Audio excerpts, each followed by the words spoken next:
Bismillah, alhamdulillah, assalamu alaikum. I'm with Sheikh Muhammad from the Yaqeen Institute, a research fellow. How are you, Sheikh? Alhamdulillah, thanks for having me, Eddie. Thank you. I know it was kind of last minute, but we got some of this news and we wanted just to quickly go ahead and discuss it on this far-right politician who accepted Islam. He was Arthur Wagner. He's from a leading far-right political party in Germany. What was your first reaction when you heard this? I mean, overjoyed for him, amazed at the circumstance, right? What direction it's coming from.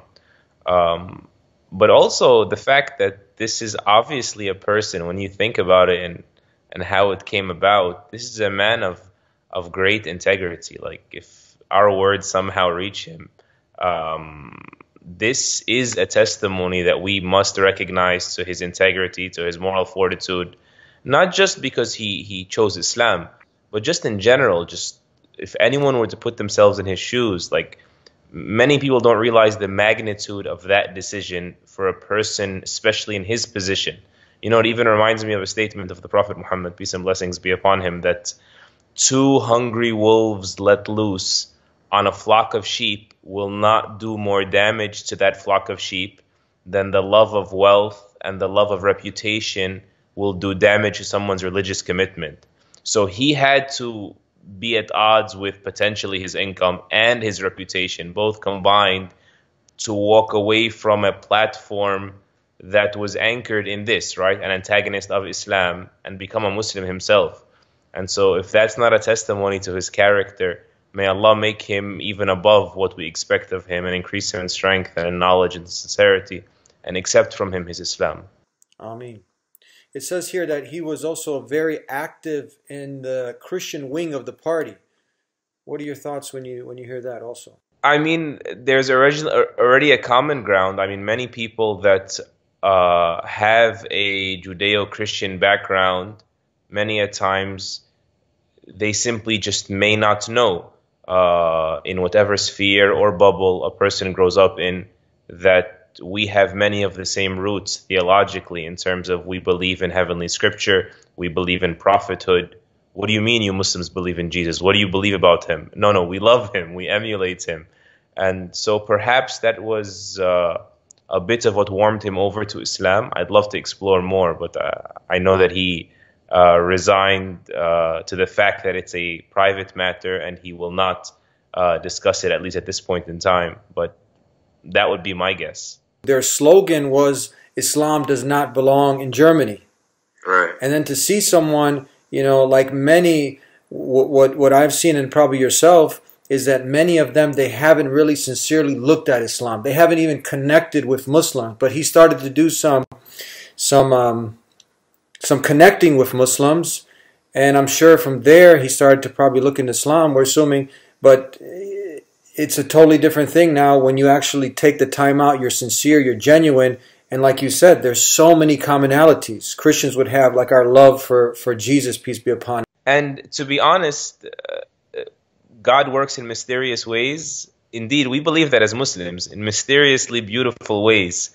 They're mysterious to us, but we're certain that they're beautiful. If you think of how the circumstances are set up for our brother Arthur Wagner, like in this case, he was working with immigrants and refugees. So God set up for him a scenario that could allow him to experience firsthand Muslims as well, something to shatter perhaps his prejudice, and it pushed him to take a stand against what he once stood for and make up for what has passed. You know, it's Allah guides whom he wills, right? Islam is something by invitation only. And so he was invited into a scenario that allowed for this to happen. This is in the Quran. Allah the Most High says, وَلَوْ عَلِمَ اللَّهُ فِيهِمْ خَيْرًا لَأَسْمَعَهُم.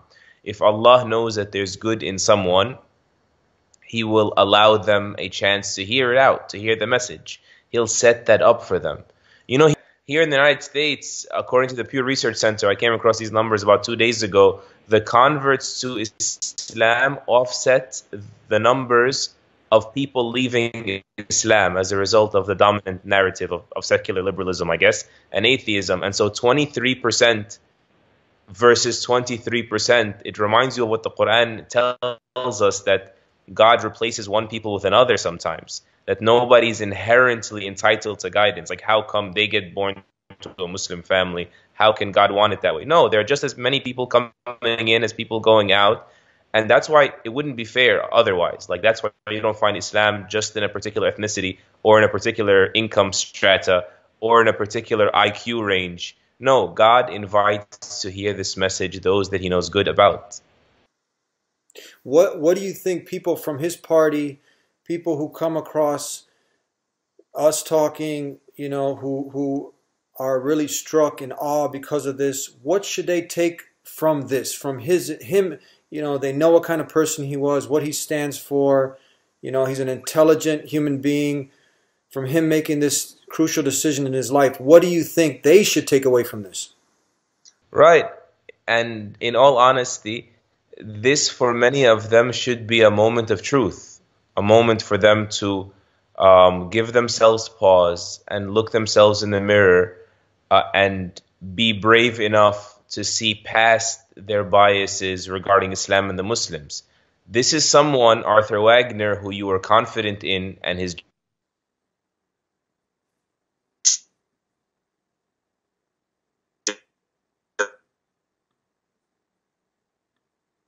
judgment calls, his discretion. In the time of the Prophet Muhammad, peace and blessings be upon him, one of the great rabbis of the Jews in the city of Medina, his name was Abdullah ibn Salam. And when he became Muslim, he feared that he would be slandered. And so he told the Prophet Muhammad, peace be upon him, don't tell my people I became Muslim. And so when his people came forward, the Prophet Muhammad, peace and blessings be upon him, wanted to hold them to their own value system, to their own convictions about Abdullah ibn Salam and his credibility. And so what he did first was tell them, what do you say about Abdullah ibn Salam? And they said, he's the best of us and the most scholarly of us regarding the rabbinical code or regarding the Torah and the message of Moses. He's the best of us, the son of the best of us, the most knowledgeable of us, the son of the most knowledgeable of us. And he said, what if he were to become Muslim? They said, oh no, he would never do something like that. And so at that point, Abdullah ibn Salam steps in and says, actually, I did become Muslim. And so in the same breath, they said, no, he's the worst of us and the most ignorant of us, to the end of it. The Prophet Muhammad, peace and blessings be upon him, was trying to make it easy for them, to remind them of what they thought of him. And yet moments later, they went back on their own judgments. So this discredited them. It didn't discredit Abdullah ibn Salam.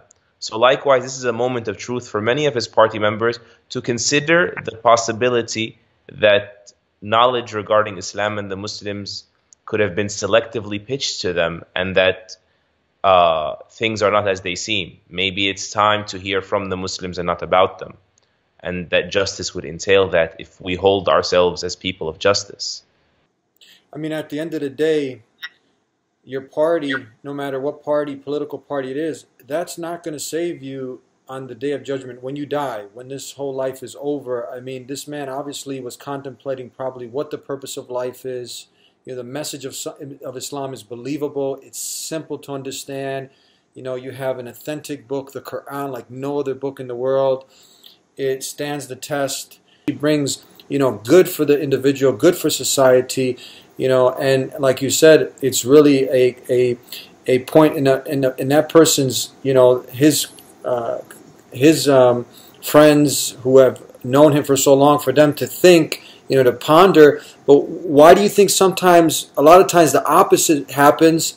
And now some people will say, well, he's been this is kind of the same thing that happened during the Prophet Muhammad's time. He's been bewitched, or something, he's lost his scruples. Days of yesterday, history continues repeating itself. We are the same human race with the same tendencies, and we are all addressed by the same message of God. Before we close, though, an advice to the Muslims as well, that it may come. When it comes, the guidance of Allah, right? So it may come in a person and from a direction that you least expect it. And so be available with your Islam. Be apparent with your Islam. Be present with your Islam. Be polite but proud with your Islam. When someone is going to say and make the slogan of their campaign, there's no place for Islam in Germany, your response shouldn't just be, yes, there is room for Islam in Germany. in the apologetic, please accept us sense of the word. It should be more along the lines of, yes, there is room for Islam in Germany, and there is much in Islam that can offer Germany, that is a great asset for Germany with its beliefs and its values, if it's found, which make them the best citizens anyway. So this is a time for you to show your Islam when everyone's talking about it, not to shy away at this opportunity, not obstacle. This is an opportunity. You know, and the Prophet Muhammad, peace be upon him, and his whole life is just filled with lessons and genius and wisdom. When people finally started talking about Islam 3 years into his call, and everyone say, wait a minute, you heard about it too, you heard about it too, you heard about it too, what do these Muslims want? And they're slowly increasing it. He just stood up on top of the mountain. That was the day when he said, listen, everybody, if I told you there's an army behind this mountain about to attack you, would you believe me? They said, we've never heard a lie from you. He said, then know this, that I am the messenger of God to you before the coming of a great day, before the coming of a grievous punishment, before the day of resurrection, a day we all return to God and stand before him. And so when the conversation is bubbling, this is Islam's time to show what it can offer humanity in the world. And so we should feel privileged at this opportunity, this window being opened for us. Now, you've before we conclude, you've written a lot of different articles. One in particular that comes to mind is one that you, because there's a lot of misconceptions revolving around obviously Islam and the Prophet Muhammad, peace and blessings be upon him. You actually wrote, I believe it was you who wrote the article for Yaqeen Institute, which specializes in this, also like the Deen Show, clearing many of these misconceptions. What was the title of it? It had to do with Prophet Muhammad and engagement. And what was it called? This one article. There is actually a series of articles that have been written, papers called the Proofs of Prophethood series. So different aspects or chapters that all are cited as proofs towards the veracity,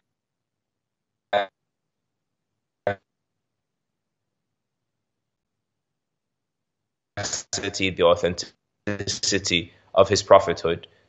Peace and blessings be upon him. There are more forthcoming as well, God willing, inshallah. For someone who's interested to learn more about Prophet Muhammad and Islam, which one of these articles would you recommend from the Yaqeen Institute that people can go and research and look into? Well, it depends on their, I guess, orientation or ideological background. And so I would request of them to visit the Yaqeen Institute, YAQEEN Institute.org. And they'll find, I guess, under my name, the Proofs of Prophethood series. And so if you're coming from a certain type of background, a Judeo-Christian background, maybe the first piece on the historical proofs might strike more of a chord with you. If you come, for example, from a more altruistic but strictly humanistic perspective, if you're an agnost, maybe the testimony of his character being unparalleled, which I believe was the second paper, could be of greater interest to you. See, the Prophet Muhammad, peace be upon him, we believe, was the final prophet sent to all of humankind. And so God sent so many proofs supporting his mission so that it could be relatable to all of humankind in terms of time and place. And that's why that response is necessary, that different proofs may crystallize the reality of him being the messenger of God for different people. So this is not something, obviously, that you jump in blindly. When you're talking about proofs, it doesn't seem like many religions, they say, okay, this is just based on faith. Now, we don't have blind faith in Islam. We have blind surrender. Once you're sure through the mind that God gave you that there's water in the pool, then you jump. And that's what I'm sure the individual, our brother who accepted Islam, Arthur Wagner, I'm sure that he, being the intelligent person that he is, he looked at the proofs, he connected with Muslims, and we urge you to make the human connection, to connect with us, to talk with us. Any closing comments and advice for other people who are looking into this story, Sheikh, before we conclude? So just congratulate our brother Arthur Wagner again, and anyone else who is taken off guard or marveling at this change of heart he's had. We would humbly request of you to find a copy of the Qur'an. and do yourself that favor of granting yourself a similar opportunity of connecting with your Creator, the Creator of the heavens and the earth, the one we came from, the one we crave for, and the one we yearn for his company in the hereafter forever. Thank you very much. Jazakallah khair. Thank you. Sir, thank you for having me, Ali. Assalamu alaikum. Good night, everybody. Alaikum salam.